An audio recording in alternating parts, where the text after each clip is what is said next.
Hey there, Virgo. Welcome to your reading for the month of January. This is your January bonus reading. We are going to jump right in here. You have this orphan card and this imagine card. So you could, I kind of feel like you are thinking about something that you think is missing from your life. I don't necessarily feel that you feel completely orphaned. Like, that orphan card, it always reminds me of the Five of Pentacles in the tarot, right? Like feeling left out in the cold, or feeling like you've been abandoned, or feeling like you're not receiving something that you deserve. The list goes on and on there. But really, I kind of feel that this is saying that you are thinking about how you can get fulfillment, or how you can find something that you've been desiring for a very long period of time. And, that seems to be the focus of this reading. In your current general energies, or how you are entering into the reading, we're doing a Celtic cross here, and the first card is kind of like how you're entering into the reading. You have the King of Wands. King of Wands is pretty good. It's a card of being bold, being assertive, really going for what you want. I also, I would pay attention to your future vision, especially with this Imagine card. She is kind of bringing the moon down to earth. It's kind of hard to see, but she has a string that's attached to the moon. And so she is bringing her dream, or a dream, down to earth with this card. The King of Wands, he has the gift of foresight. He is kind of innovative, and he has this gift of being able to see kind of the future and come up with very futuristic ideas for his life, or futuristic plans for his life. And any futuristic ideas that you have for your life, I think would be very, very successful for you, or could lead to a lot more success. Your crossing energy is the King of Pentacles. The crossing energy can be what hurts you or helps you in a Celtic cross. I very specifically feel, for you, Virgo, that you need to not discount a skill that you have. He has these grapes on his cloak, and the grapes in the tarot are meant to represent something that is very difficult to grow well, and grapes require very specific conditions to grow well, and I think that some of you have a skill. It's kind of funny. It's like you have a skill that maybe you developed over years that you're not using it, or you're not using it as much as you have used it in the past. You have the Judgment card showing up in the area of your future feelings. I kind of feel this reading is saying that, and I just got a major chill. Whenever I get a chill, that's definitely confirmation for me. I kind of feel like you have a skill that you are going to be rebirthing, and that means you might not be using that skill in the same way that you've used it in the past, but it's almost like there's a dormant skill that you have, something that you used to do all the time, and I do feel it could be work or business related, this skill that we're talking about, but I definitely feel you need to revisit your skills, or it's like you're kind of reworking a skill. Let's say you used to be a writer, and let's say you don't write at all anymore. I think that you could kind of bring that skill back. You might not be using it in the same way, but I think the skill could be very beneficial for you. So, I would be looking at your skills, is what I'm trying to spit out here. Next, in the area of what's on your mind, or the area of your thoughts, you have the Eight of Swords. Eight of Swords is self-imposed restriction. It's only seeing one way of doing things when there are many ways to do things. So I really feel it would be a good time to set yourself free with the Eight of Swords, and to open up to the potential of using your skills in a different way. And that's pretty much exactly what I would do with the Eight of Swords, is open up. The Eight of Swords also just says that you can set yourself free. So if you're feeling stuck in something, I would look for other ways of solving your problem. She has this blindfold on, and sometimes in the tarot, the blindfolds can represent needing to trust your intuition. The blindfold shows up on the Two of Swords, for example, as well. And the Two of Swords I look at is very similar to the Eight of Swords, not exactly the same, but similar. And I think that she needs to trust her intuition. So I think you need to trust your intuition here. In the area of your foundation, you have the Ten of Swords. I actually kind of think this is good because the Ten of Swords is rock bottom. It doesn't get any worse than this, Virgo. And it kind of says that something is dead, done, over with in your life. And the reason I think this is a good thing is because I think you are realizing that a certain stage, or a certain way of living your life is kind of dead, done, over with, and you could just be opening up to new ways of doing things. He's also making this symbol with his hand right here, and it's the same symbol that the Hierophant is making on his card, and it can represent a blessing in disguise. So I think you're kind of seeing how, something that came to an end in the past is a blessing in disguise. The other thing is that we go up to the Judgment card. On the Judgment card, these people have died. They are rising up out of their coffins. The coffin represents their old life. Outside the coffin is their new life. And so they are kind of like stepping into a new life. And, it just looks like a rebirth to me. And here you go. In the area of the past, you have this Scorpio card. It says the Underworld. It says, awaken your inner witch to maximize your potential and connect with the universal energies. But Underworld, Death, Scorpio, definitely could be going through a transformation here. You have this Koi Fish spirit. It says, you're manifesting more love, prosperity, and wealth into your life. Love it. So you could definitely, whatever you're working on, could be manifesting more of these energies in your life. I think you've been in a period with the fish. The thing about fish imagery is that fish can swim upstream, which develops their strength, but it is hard. But they can also go with the flow. When we think about it with Pisces, we have two fish, going in two different directions. One could be swimming upstream, one could be swimming downstream. But there are certain times in life where it makes more sense to swim upstream. There are other times in life where it makes sense to swim downstream. I think you've been swimming upstream for a long time. Like you've been developing your strength, you've been becoming stronger and developing strength and all that other stuff. So I think that this is kind of saying you're coming to a period of time where, that strength development is going to be leading to success because you've developed the skill, like I already said, with the King of Pentacles. You have the Knight of Pentacles in the past. Again, another good card to have in the past because the Knight of Pentacles is the only knight in the tarot that isn't making any moves. And so he isn't doing anything. He isn't moving forwards or backwards. He's just kind of looking at an opportunity. He has all the knowledge and wisdom he needs to be very successful if he were to plant seeds in this field behind him. But again, he's the only knight that isn't making a move.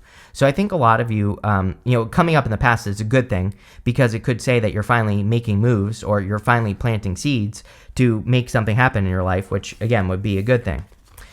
Next, in the area of the very near future, you have this Observe card and this Heal card. It is an amazing time for healing. We've had a ton of retrogrades. We still have Mars retrograde. We still have other retrogrades. So whenever we have these years where we have heavy retrogrades or these periods of time where there's a lot of retrogrades, of course, it's a great time to heal. So I think it could be a great time for you to go through healing or to do whatever you can to heal and rest, relax, recover, all that other stuff. You also have this Observe card. And also, in the area of your very near future, you have the Seven of Swords. I personally consider the Seven of Swords to be a good card. It's a golden card. Golden cards in the tarot are meant to be positive no matter what. He is stealing those swords from an army in the background here. So he is going to war, but he's doing it in a different way. We have the Eight of Swords to the Seven of Swords right here. So we could say that the Seven of Swords is a solution to the Eight of Swords because the Eight of Swords says you just have to find another way to do what you're trying to do. So it might be a good time to observe or learn about what you're trying to do right now in your life because you might discover other ways of doing things. The other thing about the Seven of Swords is that, sometimes, not always, but sometimes I feel that the Seven of Swords says it would be a good time to keep things close to your chest. He is doing something delicately. Obviously, he doesn't want to get the attention of the army in the background because if they discovered what he was doing, it would be a bad thing. So if you are doing any work like that's important, it might be a good time to kind of keep the things that you're doing to yourself just for right now until you develop a solid foundation. Then you can tell people what you're doing. So, I kind of get that energy off of the Seven of Swords. In your outcome position, you have this Nightingale spirit says love is all around. You have this Buffalo spirit says the abundant universe will provide. So clearly tons of abundance. It definitely seems to me like it's a, as far as the collective energy is concerned, that it's a great time to focus on the energy of love. I'm not talking about a person, although that could be part of it. Loving people, but I think that it's more talking about the energy of love and making sure that you are nurturing the things that you love. The Nightingale, I have another deck, the Wild Unknown Animal Oracle. In that deck, the Nightingale is sitting on like this big ass egg, huge, right? And the bird is really tiny. And so the Nightingale always says to me that you are much more capable than you realize. Like this tiny little bird created this giant egg. So I think that for a lot of you, you need to believe in yourself more is kind of what this this card is saying, or that you need to believe that you are capable of much more, which I think we all are capable of much more. And I think you just need to realize that. Next, over the next few months, you have the Page of Cups. Yeah, I do feel like if you want love, that some of you could be attracting love over the next few months. I don't necessarily feel this is talking about love. Again, we have that Imagine card. The Page of Cups is very imaginative, and he also has this fish here. We actually don't know if that fish exists or not. It might be part of his imagination. It might not exist. And I always say that he needs to grab onto that fish and bring it down to earth, right? And so I think for a lot of you, this could be about you manifesting a wish or a dream here on earth. And that's what I would do with the Page of Cups, especially with that Imagine card, if you're imagining something. I think it would be a good time to kind of like grab onto a dream, is what I'm trying to say. Next, in your closest relationships, you have the Six of Swords. Pretty good, again. I think that if you have been in a choppy time with your relationships, that you could be kind of like healing connections, or you could be even moving on from connections that just aren't, that can't be fixed, right? And this is all areas of your life. Like I said, this is your relationship, all relationships. So I think that a lot of you Virgos could really be examining your relationships. Again, this seems like a collective energy. Pretty much every single person I read for gets something about fixing relationships or moving past negative relationships, all that other stuff. So I kind of just feel like everybody is doing this right now. Next, in the area of your future feelings, you have the Judgment card. Mark my words, Virgo. I think at some point, whether it's now or later in 2025, that you are going to be using an old skill in a new way. That's really the only message that I'm getting off of the Judgment card, is that you really could be kind of like reinventing a skill or, repurposing one of your skills. And I think that it's going to be very, very successful for you. It may be a little bit scary because, it's like, I think that for some of you, for Virgo, I think the fear is that people know you as something, right? It's like maybe you've always been a thing, like we all are. Like people see me and they think tarot reader, right? And so I think that it's like you're looking at what you are, if that makes sense, or like your identity. And I know I've been saying this to you for months, but again, obviously this isn't going to happen overnight. And so I think that what you've been working on 2024 and probably what you're really going to be cementing in your reality in 2025 is like your identity, what you want people to see you as, or like the person that you want people to see you as, right? Not even think that you are. I think you are going to be doing things to show that you are like whatever identity you want to be seen as. And, very powerful change there.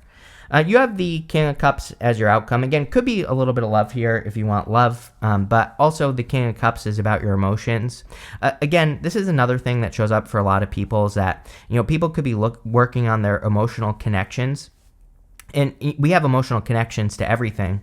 And he has explored his emotions to a very deep level, the King of Cups. So I think for a lot of you, that you have been doing a lot of like emotional, like introspective type work, and this can be a good thing when he is in choppy waters, but he is perfectly fine because he has explored his emotions. So he doesn't need things in the world to look a certain way for him to be successful. So again, that's why it's a good thing that you have the King of Cups as your outcome, because it can say that regardless of what's going on around you, you are still finding success.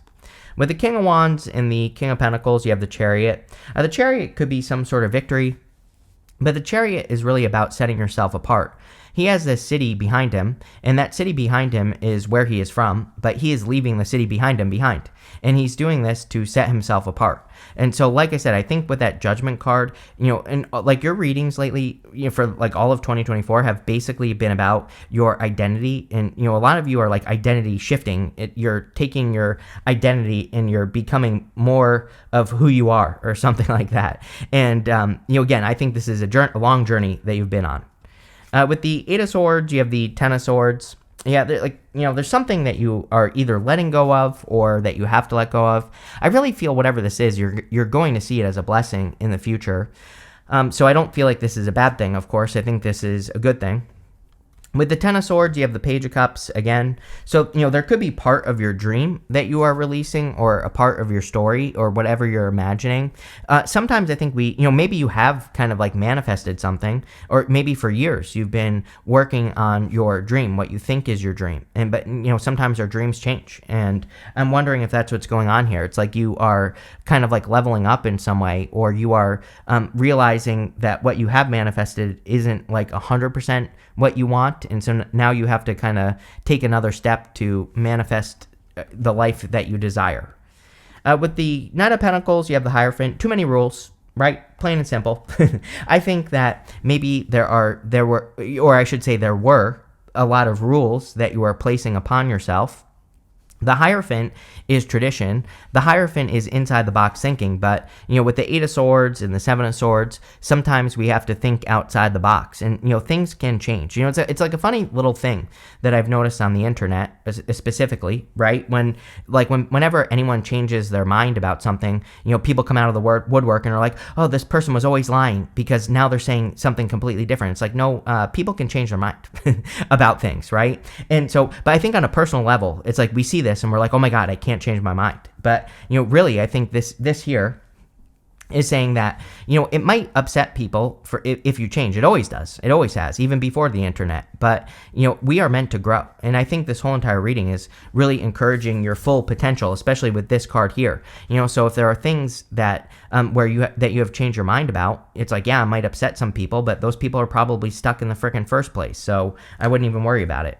With the Seven of Swords, you have the Wheel of Fortune. Wheel of Fortune and Chariot is about taking control of your destiny. The Wheel of Fortune is your personal vision for your life, and it's about taking control of your personal vision for your life. So I think a lot of you really are kind of like taking control of the direction of the wheel, the direction that the wheel spins, and you just want it to spin more in the right direction. With the Page of Cups, you have the Page of Wands. Yeah, I think with all these pages, I look at pages as very much like childlike energy, being more open to exploration, being more open to having fun, being more open to asking questions. And so I think these energies would be great for that. The Page of Wands is, of course, about an enthusiastic new adventure. He's going on an adventure, and he's doing it just because it feels right, because he's excited about it. He doesn't necessarily know if something is going to work or not. He just uses his excitement to guide him, and I think that's kind of like what you're doing here. And he needs to let go of the fear of judgment, but he has. So I kind of feel like some of you are letting go of that Hierophant energy from the past. With the Six of Swords, you have the Queen of Swords. A lot of clarity in these readings as well. Again, it could just be that we're moving past a lot of this retrograde energy as we move into the year. And, a lot of you could just be gaining clarity on your direction, or you could be clearer on the direction that you need to move in. With the Judgment card, you have two cards. You have the Ace of Cups and the Four of Wands. So this, of course, could represent marriage. Some of you could be waking up to love with the Judgment card, or you could be becoming aware of a person that you would be interested in committing to. The Four of Wands doesn't have to be marriage. It could just be a commitment. And so you could be making a commitment.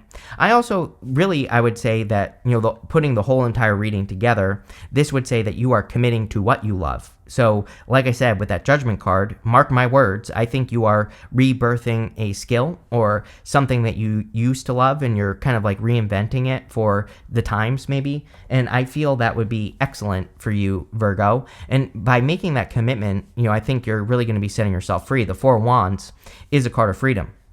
You have the Eight of Swords, the Seven of Swords. You have some stuck cards here, we could say.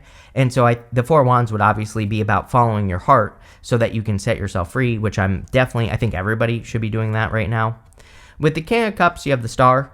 You really could be attracting a person that you see as a star, you see as very special. The Star is also about your dream, and the Star comes up a lot nowadays, and I think it's because of Pluto and Aquarius. The Star is Aquarius, and I think we all need to be working towards like a big goal, wish, or dream.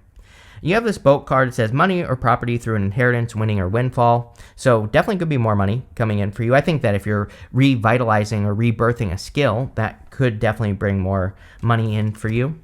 You have this rose card that says romance is in the air. Yeah, definitely like a little bit of everything going on in this reading. So I think that there could be a person, if you don't already, if you already have love, by the way, I think you could be, making a deeper commitment to that person. If you've had issues with a person, you could be correcting those issues. But if you don't have love, definitely could be a new connection. You have this wealth card. I'm telling you right now, I think that, using a skill that you've developed over years and maybe reinventing it or using it in a different way is going to be very beneficial for you, Virgo. So definitely would. You have this rat card. It says someone is working against you behind your back, Mars retrograde. Every Mars retrograde, like this card or a card that represents this, comes up. I always tell people to ignore it. Mars retrograde is a great time for ignoring people who are causing problems, because if we ignore it, then they go away. And that's what I would do there. You have this August card in this tower. It says solid foundation, success with effort. So again, obviously things don't happen overnight. I think that if you are rebuilding something or rebirthing something, that you could be working on this between now and like August, and that's when things really kind of get going. So I would definitely encourage the effort. But this is a really good reading, Virgo. I like it. So thank you for being here, and definitely enjoy your week.